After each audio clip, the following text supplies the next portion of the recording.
I'm Mahmoud Ashraf. I'm a professor in civil engineering in Deakin University. I have been teaching for my entire life, to be honest. It's more than 2 decades. In 2017, I joined Deakin University, and since then, I fell in love with Deakin University. It's very different, it's very unique. And also the place, Geelong, is a very family-friendly place. Geelong is just 1 hour away from Melbourne, which makes it really, really good. So you don't have all these hectic lifestyle that you can expect in a big city. As part of my academic career, yes, we teach.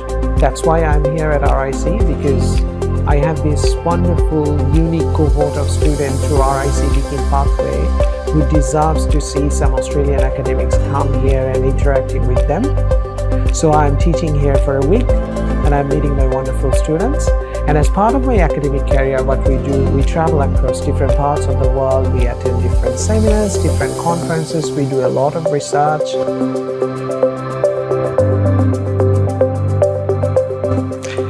The current RIC pathway with Deakin University is a very unique, student-centric pathway.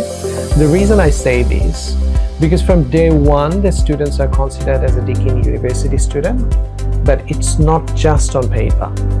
We mean this is in practice. And what I mean by that, the students are familiar, they get familiar with the Deakin curriculum from day one. When students come into this program, if they are not trained from day one, if they migrate after 2 years from a different curriculum to Deakin University, sometimes they actually struggle. It takes a while because it's a big shift, cultural shift. So Deakin Pathway with RIC is a unique thing, and students, over the years I have seen, students have benefited and performed well when they move to Deakin from this program. Deakin engineering is unique in many different ways, and one of the most important things that actually distinguishes Deakin from, I can say, all other universities is a different teaching pedagogy. So what we do with the students come in every trimester, they have to do a 2 credit point design-based project. There is a name for this, we call it project-oriented design-based learning. So it's not just design-based. If you go to the other universities or other educational institutes, yes, they all use this term design-based learning where you work on this, you have to design something. But we added this project-oriented design-based learning for a reason. So in simple words, when the students come, even in first year, so in the first week, we give them a project. The students have absolutely no idea how to do all these things, but they know this is what I have to achieve. So the expectation is set in the first hour when they come. So whatever they do, whatever theoretical knowledge they are learning, whatever tests they are doing, everything is based around that project. Okay. And when it comes to project, so if we are talking about just design, students can do all the designs, and at the end of the trimester, they can submit a report. But when we add that project element to this, project has a project manager, they have to report back to the project manager, they have to give us update, the project manager gives them feedback, and we as lecturers or other tutors, we play the role of project managers. So it's not just about designing a project. It's about you do this, you own the project. After 3 weeks, you have to submit a preliminary report. You present what you are doing. And since this is a design-based project, there is nothing right or wrong about it. Students are encouraged to think outside the box. They can justify, as long as they can justify their design, everything is accepted. And the most fun part of it, so we teach students for 11 weeks, and within these 11 weeks, they will be making 2 to 3 presentations at least. And of course, there is a final report. And for each of those presentations, the whole class is present. We are normally looking at 6 or 7 groups, and they will get peer feedback. So yes, we as lecturers definitely give them feedback. We can give them critical feedback. We do that. But when the students do these feedbacks on their own, it actually becomes more fun because they learn by doing these critical evaluations, and this is something that you can't learn overnight. So this is one thing about project-oriented design-based learning, and every student in Deakin University, they have to take one of these units in every trimester. So there are 8 trimesters, and they have to do one PODBL unit in every trimester. So this is a very unique thing.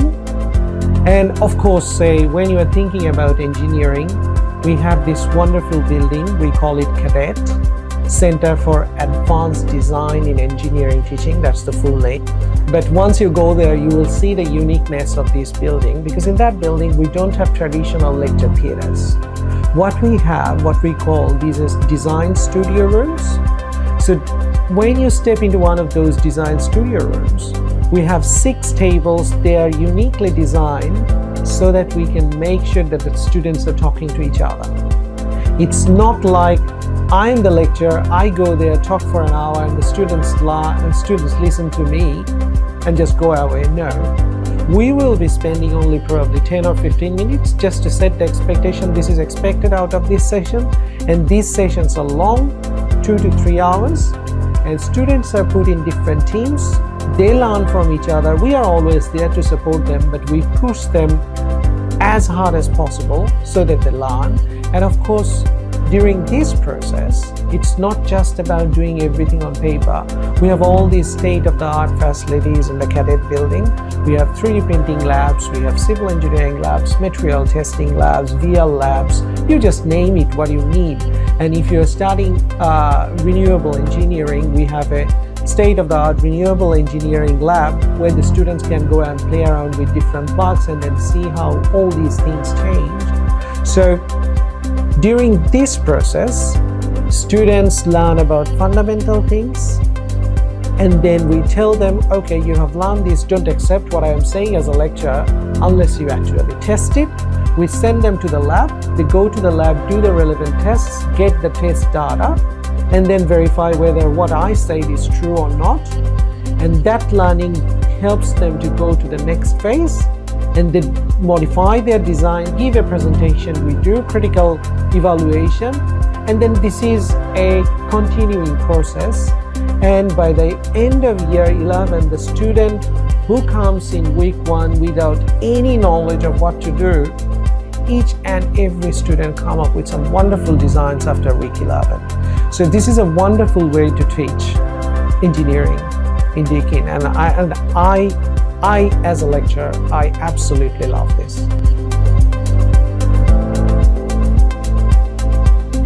With the RIC pathway to Deakin, if you come to Deakin University, so you come to School of Engineering. So when we are saying engineering, we cover civil engineering, we cover renewable and electrical engineering, we have mechatronics engineering, and then we have mechanical engineering. Now, what are the difference in those? Now, civil engineering is dealing with infrastructure. So you look at buildings, bridges, these are big things, but we do design some small other parts, some things that you don't see, all these foundations, tunnels, and everything. So this is about civil engineering. Mechanical engineering, manufacturing is the key. So we have many different types of manufacturing opportunities in Australia, and it's not just in Australia. So once you get these skills, you can go elsewhere because the world is not too big these days. You can go somewhere else with the degree. And then we have electrical and renewable engineering. Renewable engineering is literally booming these days, because if you come to Australia, it's somewhat like Sri Lanka in a way, because you see a lot of sunshine, you get a lot of wind, and these precious things that nature has given us, we are making sure that we make the most out of these. And the energy crisis that everyone is talking about in these days, the only way to tackle these challenges is through renewable energy. Okay, what renewable energy means? So you can use solar solar to create solar energy. Solar roof panels are everywhere, but we are talking about at a mass scale. Okay, how big it is? If you come to Deakin University, we are fortunate enough to have a solar farm. So solar farm essentially means you put hundreds and thousands of solar panels together. They work together to give you the amount of energy that you need. And the solar farm we have in Deakin University, Geelong campus, Wontons campus, it produces 7.5 megawatts of electricity, and that's enough to power our campus. Now, if you go to rural Australia, you will see many big solar farms everywhere, and they have the technology, but they need engineers. They need qualified engineers. And it's not just about solar energy. If you go to South Australia, Adelaide, South Australia is seeing a boom in wind energy. And wind energy is also in Victoria and everywhere. So across Australia, Australia is a big island. It's like Sri Lanka, but in a massive scale, it's an island. So we have lots of wind, lots of solar power, renewable energy is booming, and that industry needs a lot of engineers. Now, let's talk about civil engineers. Civil engineering is probably one of the oldest engineering branches, and I'm a civil engineer, so I'm a little bit biased about it. Civil engineering is never going to disappear. Why? Because we always need infrastructure. We always need infrastructure. We need this connectedness between communities. And when I'm talking about this connectedness, it's not just about buildings, it's not just about office buildings or skyscrapers. You need to connect those communities through roads and all these things. And all these infrastructure fall within civil engineering. And the other thing with civil engineers, infrastructure building, when COVID happened, everything stopped. So the governments across the world, and also, of course, Australia is not outside the world. What happened in Australia, I can just tell you my Australian story. So we had to keep the economy moving. Okay, one way to support people, just give out cash. Yes, governments do that. During COVID time, that happened. But that's just a band-aid solution, a short-term solution. Yes, we are getting some free money and they spend it and that's it. And then what happens? But when you start some massive scale projects, that actually creates lots of opportunities for the whole community. There are suppliers, there are engineers, there are builders, everyone has something to do. And this is exactly what happened post-COVID. Australia spent so much. If you just go to some website, there is one website, Big Build Australia. There are some other websites as well. You will see billions and billions of dollars were spent on infrastructure development. And when we're talking about infrastructure development, that needs a lot of engineers. It's not just civil engineers. We need mechanical engineers. We need electrical engineers. I haven't talked much about mechatronics. Mechatronics is the fun part, especially for the young ones, because whenever we talk about mechatronics, you think about robots. But it's not just about robots. It is sitting right in the middle between mechanical engineering and electrical engineering. So automation is playing a very big role. We see this every single day in our everyday life. And wonderful mechatronics engineers, electrical engineers, and mechanical engineers, they're working teams and they're making all these things happen. So if you come to Deakin University, I hope you will, you have this exciting opportunity to get into one of these majors, and you can also switch between majors. The opportunity is there, and I'm sure through Deakin's wonderful teaching experience, you will become a wonderful engineer for the future.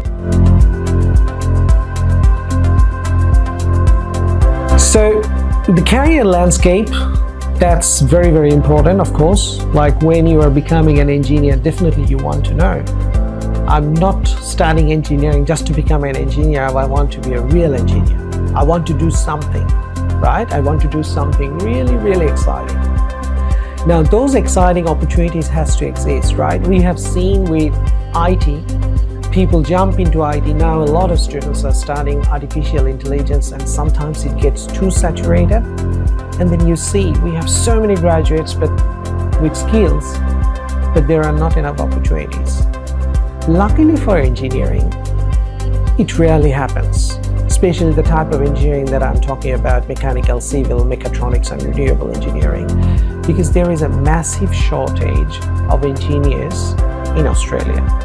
Don't take it for a fact because I said that.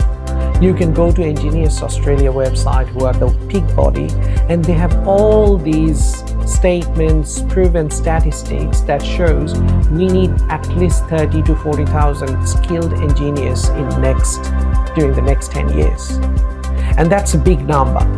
Yes, we have a lot of universities, but the reality is we don't produce that many engineers. So if you are becoming an engineer, definitely the prospect is really, really good. Okay, now how do we support our students to achieve that? Okay, one thing which is very, very exciting, when we see in some of the other science degrees, sometimes we see students can't find placements. For engineering students, the placements are booming. If you come to Deakin, we do have some industrial facilities within our campus, in our Geelong campus. Because the Geelong campus is probably one of the largest campuses in Australian universities. So we call it Many Futures, we call Carbon Nexus. All these fancy names are there for a reason, because they are manufacturing our futures. So there are startup companies, there are some well-established companies who are operating within the campus.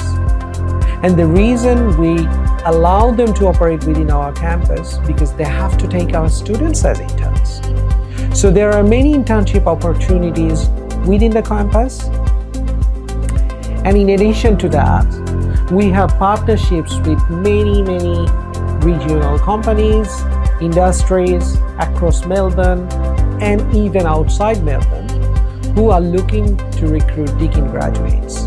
So you go there are different placement opportunities. You can either go for 6 weeks, for 12 weeks, you spend the time there, and in many cases what happens, if you do well, that company becomes your prospective employer, your future employer. They're actually spending a lot of time, a lot of money in you. They definitely do not want to waste that energy. So these placements are really, really wonderful opportunities. And through the faculty, we try to find these placements for you, but we definitely encourage our students to find those suitable placements themselves, because this is an opportunity like finding your first employment. So those internship opportunities are there. You will get all the support you need from the faculty, but bear in mind, yes, we will support you, but at the end of the day, this is your responsibility to find it.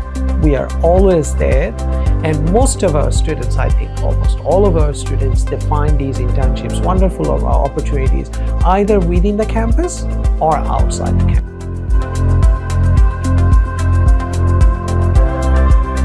When you graduate from Deakin University, you can go anywhere in the world. And I mean it. I literally mean it. That's the wonderful thing about becoming an engineer, because this is the same language that we speak across the whole world. Whether you want to go to Europe, US, stay in Australia, or come back to your own country, the same degree, the same knowledge you get, you can apply anywhere.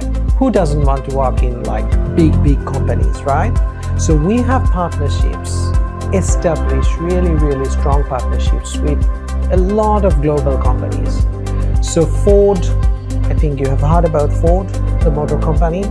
So Ford used to have a manufacturing plant in Geelong, but unfortunately that doesn't exist anymore. But it doesn't mean that our partnership has ended. It actually has gone even stronger, because Ford has a design team that's based in Geelong, and they are recruiting our students for internships everywhere, and it's very, very competitive for mechanical and mechatronics students. So every year they're recruiting 15 to 20 students.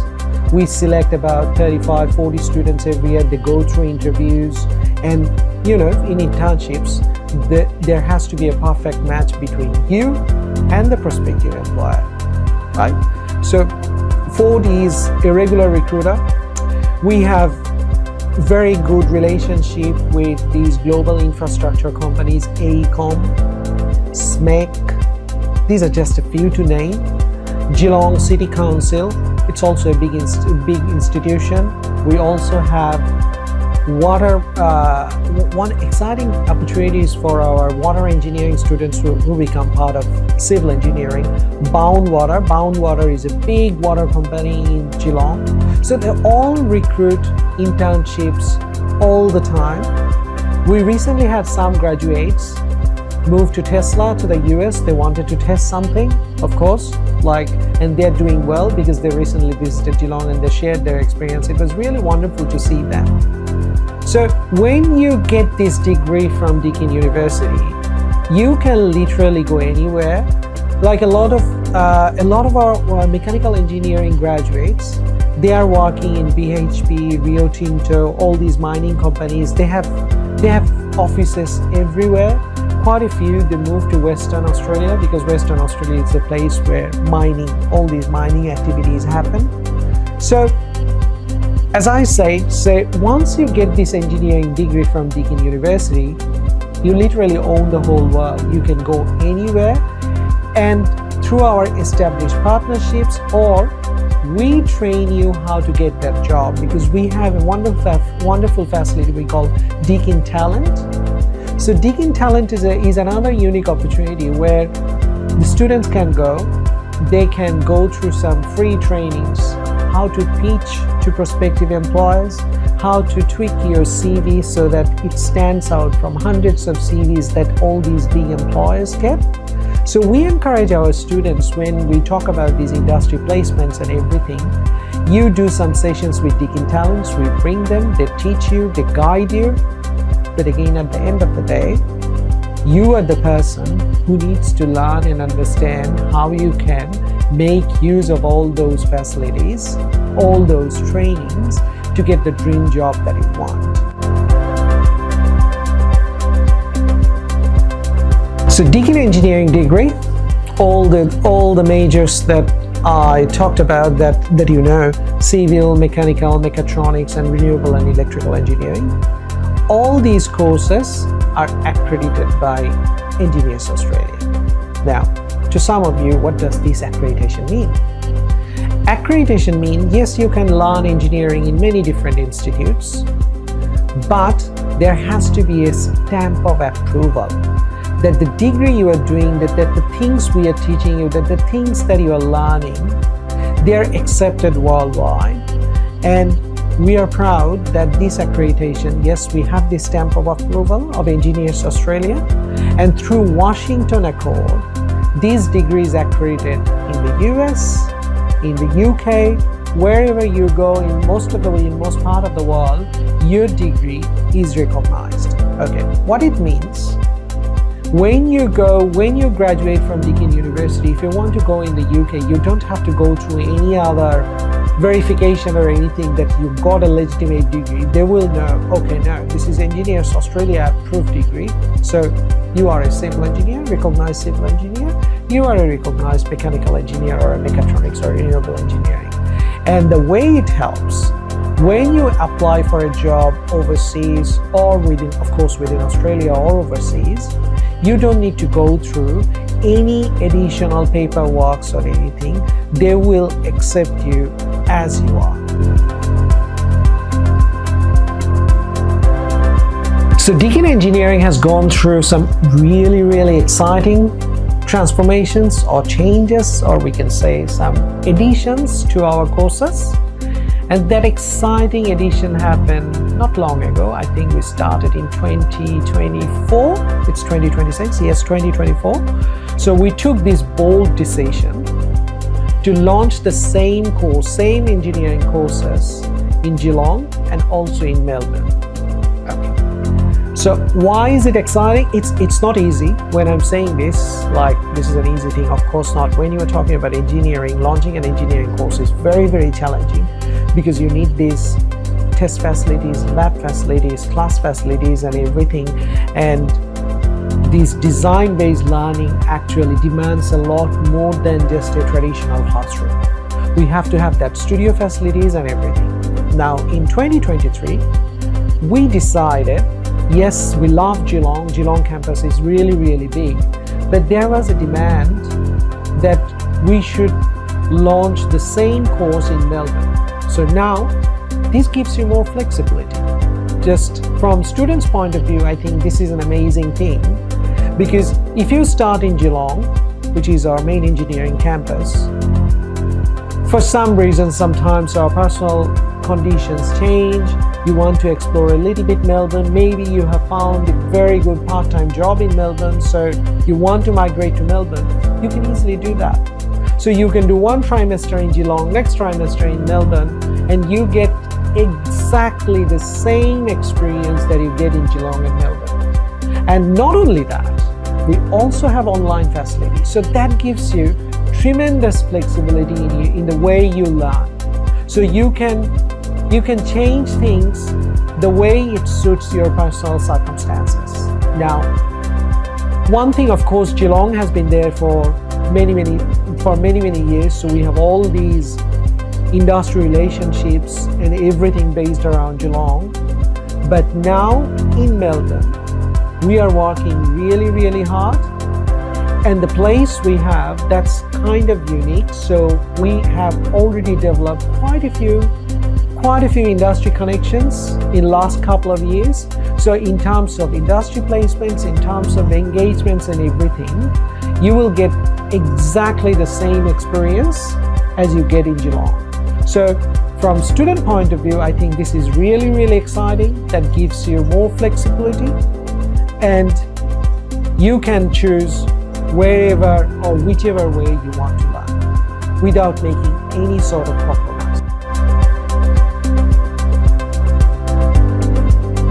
RIC and Deakin partnership, it's been going on for many years, and I have been with Deakin since 2017, so almost 9 years. And over these 9 years, I had the opportunity to meet some really wonderful students from RIC, and now 2 of those students are actually our colleagues. So my colleagues, they did PhD, they did their undergraduate, they decided to become someone like us. They love teaching, so they are now our colleagues.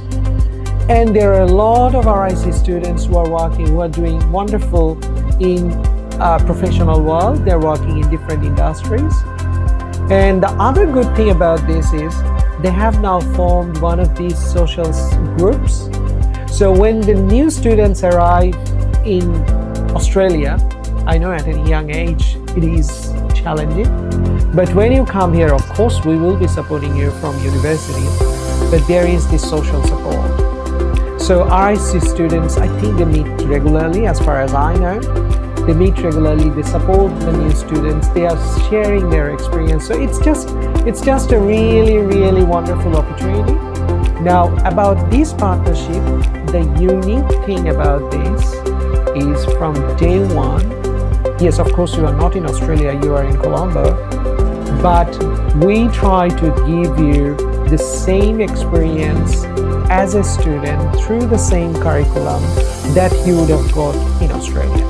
And the way it helps, after 2 years, when we see you in Australia, of course it's a different weather, different culture, but when it comes to the curriculum, the study materials and everything, the way we teach, it doesn't come as a complete shock. You already know what is expected, and when you have that additional social support from those wonderful RIC alumni, that actually helps you to excel. So I would love to see more wonderful RIC students in Deakin University. I have always enjoyed interacting with them and looking forward to see more of you in Australia.